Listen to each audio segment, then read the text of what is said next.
Hey everybody, it's a creepy tent video. This video is gonna have quite a bit in it. It's gonna have day 133, 134, and 135. Today is day 135, and I wanted to put these videos together for one reason, and that's I wanted to see if I could hike the miles that I plan on hiking. An unintentional reason is hiking those miles meant that I got to camp late, so like really late, so trying to do videos was a bit difficult. You may hear a coyote in the background. He or she's been howling and singing for the last 10 minutes and is pretty close to my tent. So we'll see if you get to hear that. So I think in the last video I mentioned that I was going to try to hike the 99 miles between Butte and Helena in about 3 days. And the reason for that was trying to get to the post office on Saturday before it closed. But there's another reason for that. And I need to back up a little bit and just do some background. I cannot remember what exactly I've shared and what I haven't shared. So when I got finished with Colorado and the Great Basin in Wyoming, I was walking into Pinedale, and I had about a 9-day buffer from my original schedule. My original schedule had me finishing around the 25th of September, if I remember correctly. So a 9-day buffer meant that I'd be finishing around the 16th, which is much more, it's much safer to be finishing around the middle of the month because the temperatures are going to be warmer, the chances of snowstorms are going to be less. You just have a greater opportunity to actually finish the hike. And I knew when I was in Pinedale that I was going to lose 4 days from that buffer. One was going to be the knapsack coal. It was going to take longer. Like, I had to hike lower miles than I originally planned. The second was Pinedale. I took a double 0 day, so a second 0, and I knew that was going to reduce the buffer. The third was Yellowstone. Yellowstone, I think there was a low mileage day in there. It's like 14 miles just because of the way the permits and what campsites we had available to us. And I guess like the knapsack coal and Yellowstone, you could count those as half days because like I could hike 17 miles of knapsack coal for that day. It's just lower mileage. And between campsites, I think it was like 14 miles for one of the campsites in Yellowstone. The fourth reason I was going to lose a day was going into Pinedale in the first place. When I got to Rollins, I looked at the next resupply and it was picking up a box in South Pass City. After that, I had accidentally omitted a city because when I looked at my planning, it was something like 210 miles to the next resupply, and that was incorrect. Like I didn't set up to do that many miles between resupplies, and I noticed that I'd omitted Pinedale from the original schedule. So going into Pinedale was going to also take a day. One of the 0 days in Pinedale, like I had planned that at a different place. So basically just moved from that different place over to Pinedale. So that's why I didn't lose any days there. So my buffer was going to go from 9 days to 5 days, hiking out of Yellowstone National Park into Montana, like the Idaho, Montana. So I knew I was going to lose four of those buffers. I looked at Montana and I thought I could make up 2 more of those buffers to give me a 7-day buffer total. And so that's when I hiked out of Pinedale, that's what I had in mind. What ended up happening was I went into Du Bois. I wasn't planning on going to Du Bois, but I shifted one of my resupplies from a different location into Du Bois. And while in Du Bois, there was a forecast that was supposed to rain for the next 2 days. So Marty and I decided not to hike out. We took an unintended or unscheduled zero in Du Bois.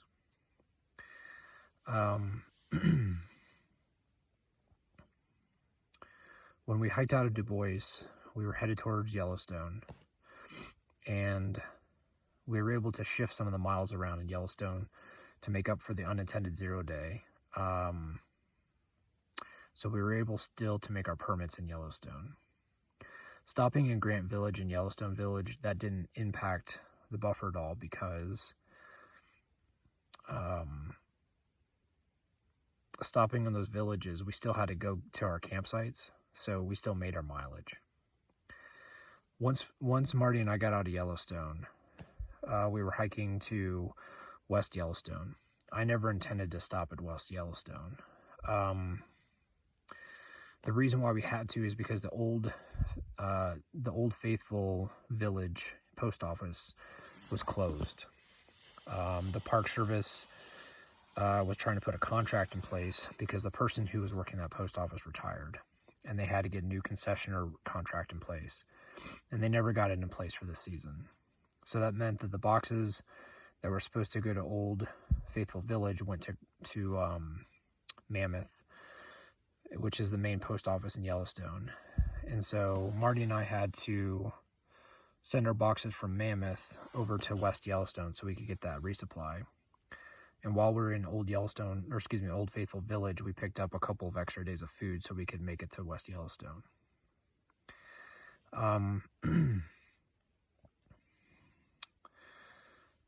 So Pinedale was a double zero. I knew that.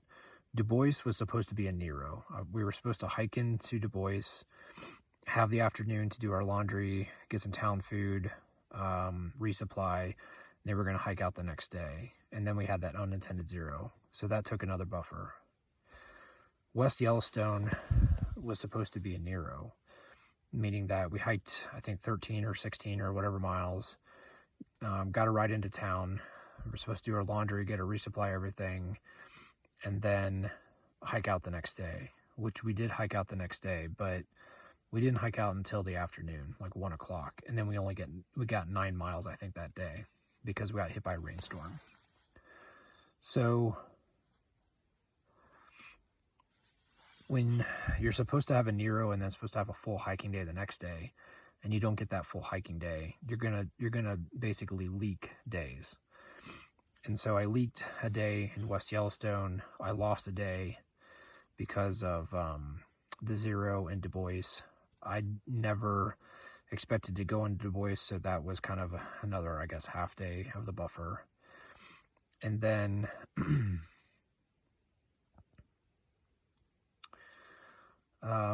my schedule kind of got messed up where I was getting into town on the weekends instead of the weeks. And so I got in, I think I've mentioned before, I could have got into Ledore on Sunday, but there's no point. The post office wasn't open and neither restaurants.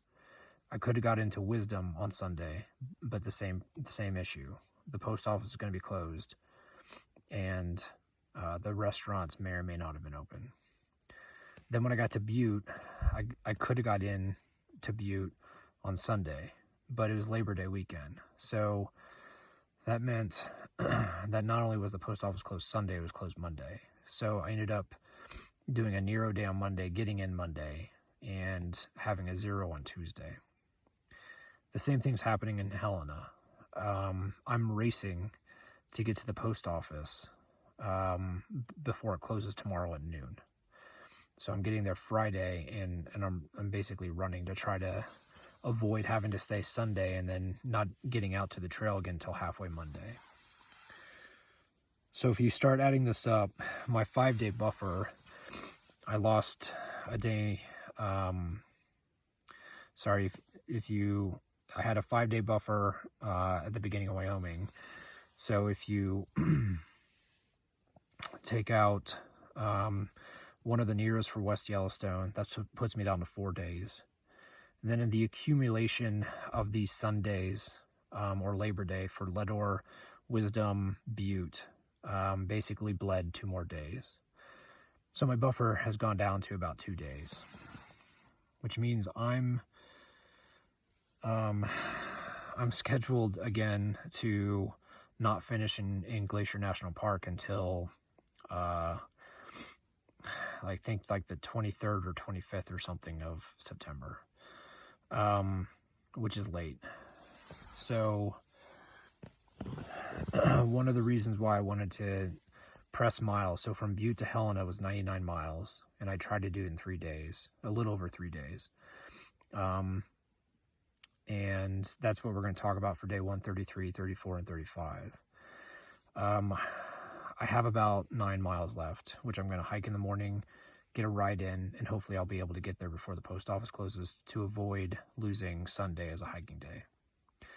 And I wanted to make sure that I got out of Helena on Sunday to try to make sure I'm not hiking in Glacier on the 27th, 28th, 29th, like really late into September. Today was day 135. It snowed down here near Helena. A cold spell came through yesterday and today, and some clouds were swirling around today, and they had precipitation. And I walked through about 15 minutes of snow. Now, it's supposed to warm back up.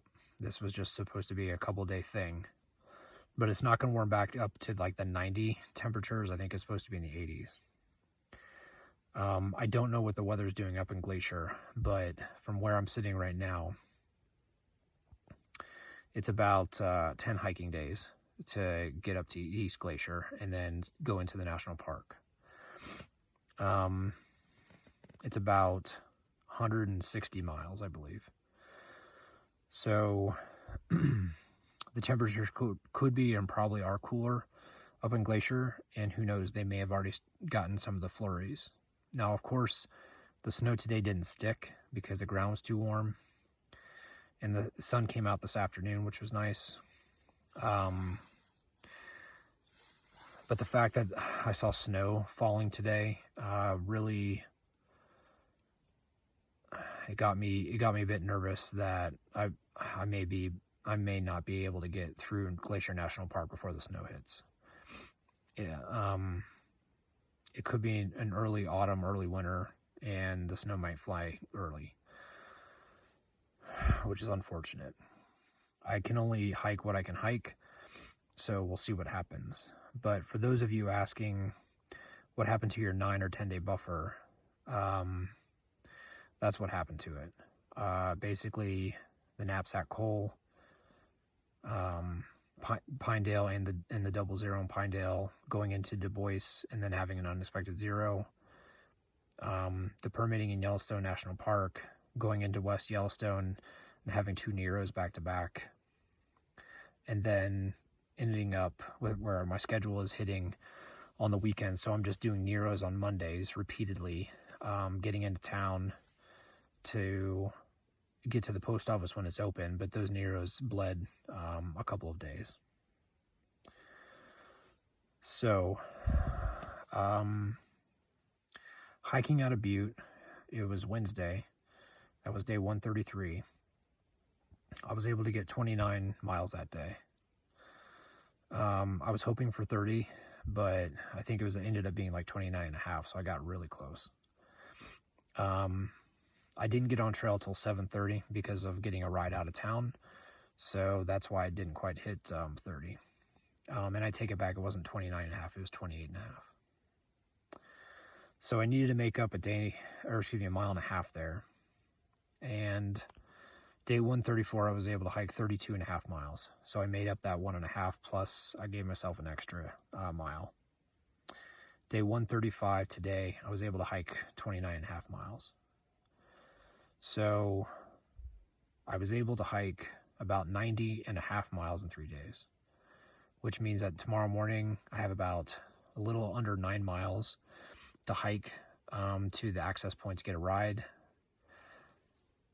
depending on the trail condition, and I'm not going to go off on that again, but it hasn't been the best during the last 3 days, with rocks on trail and part of it still being a mountain bike trail. But if the trail condition's okay, I can hike those a little under 9 miles in about 3 hours, maybe a little bit over 3 hours, depending again on the trail condition.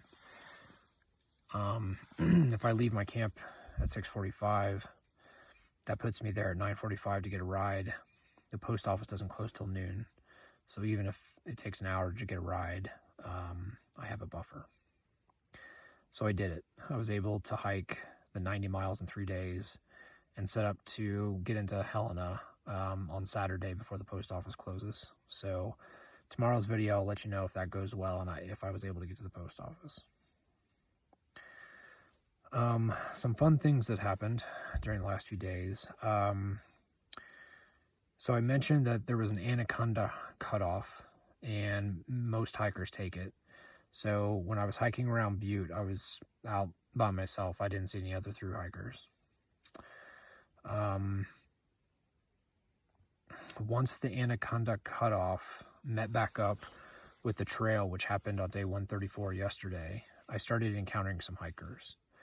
I also started encountering some hikers on day 133 once I got close to where Interstate 15 intersects with the trail. And that was towards the end of day 133 for me. The reason why is because there's an alternate called the Big Sky alternate, and it basically goes from West Yellowstone and cuts north. And it cuts off the entire Idaho-Montana border. It cuts off the Anaconda and Butte decision of which route you're going to take, and it meets back up with the CDT from West Yellowstone. It arcs up north and then west to I-15 just north of Butte, where you're heading towards Helena. So I actually ran into quite a number of hikers in Butte that had taken the Big Sky alternate, and I started running into them on the trail as well. So I'm around hikers again. The hikers that I was around before the anaconda cutoff, they're about 4 days ahead. So I'm not encountering any of them. Let's see, anything else on day 133? Not that I can think of. It was beautiful weather. So day 134 was yesterday. That was the day I was able to do 32.5 miles. And again, the weather was beautiful, which is great. And then that's, yesterday is when I started running into other hikers on the trail. So that was nice to see and visit with some of them. Water sources, I mean, day 133, day 134, and today, water sources have been an issue. But I was able to, because I was hiking 32 miles, I was able to get across water sources, so that's good. I'm sure there's things that I'm forgetting on day 133 and 134. Oh, yes. The evening, it was early morning, actually, on day 134, like probably 4 a.m. I got to hear elk bugling, so that was fun. Where I was camped was in an open space, so when they bugled, it kind of echoed across the open space, and I was able to hear it pretty clearly.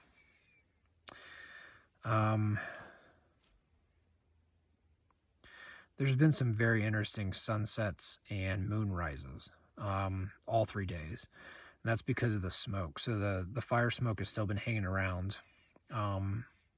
Today, it wasn't where I hiked, so I didn't smell it, but it's still up in the sky. And so, like in the west, you just get this like huge, like red and orange glow of the smoke getting lit up. And then tonight, day 135, in the east sky, the moonrise came up, and the moon was red because the sun was bouncing off of it. And there's also some smoke over there. So that was pretty. This evening I also heard the coyote yelping. It hasn't done so since we started recording, but that's that was some fun wildlife that I got to hear. Yep. All right, I think that's about it. My feet are tired. They're not happy with the sudden increase in mileage. I basically hiked 159 miles from Wisdom to Butte in 6 days. And now I've hiked 90 miles from Butte to Helena in 3 days. And I'll finish the 9 miles tomorrow. So when I get into town, I'll soak my feet just to look at hot spots and see what's going on, sand some stuff down. I get some new shoes in Helena, so that's great to finish up the trail. And I'm going to eat some town food. I'm sure even though I had a 0 day in Butte and a Nero day, and I got to eat a load of town food during those 2 days, I'm sure I lost a little bit of poundage from pressing 30s, rolling 30s for the last 3 days. So I'll make sure to get some town food. All right, I think that's it. I got all my stuff done. It's 9:30, so this is the last thing I wanted to do or needed to do. So I'm going to go ahead and sign off, and I get to bed. Let's see. There is a trail angel in Helena who is supplying a water cache, since this last section, day 135, is pretty dry towards the end, and then into Helena it's extremely dry. So basically we need water before we make the trek to the access point to get into Helena. Sorry, I have a muscle twitch, and that's why the camera keeps jerking. It's in my leg, and my arm's resting on my leg. So a shout out to Tom, I believe is his name. He gives ride to the hikers, and then he also manages that water cache. So shout out to that gentleman for helping us out. It's a huge help. Okay, everyone have a nice evening. Thanks for watching the videos. If you have any questions about the discussion of like where my 9 to 10 day buffer went and how long it's going to take me to get to Glacier and all that fun stuff, just go ahead and text me and I'll answer those questions. Man, it's been cold. Last night was cold, and tonight's going to be colder. I have socks on, and I usually get hot in my sleeping quilt, and I'm wearing socks tonight because last night my toes around like 4 a.m. started getting cold. So I'm really hoping that this 2-day cold streak is just that, 2 days, and then we get some warm weather. So sorry about that. I was about to sign off. Then I realized like it's still cold. All right, thanks for watching the videos. Have a nice evening. Text me if you have any questions, and I'll talk to you folks tomorrow. Bye.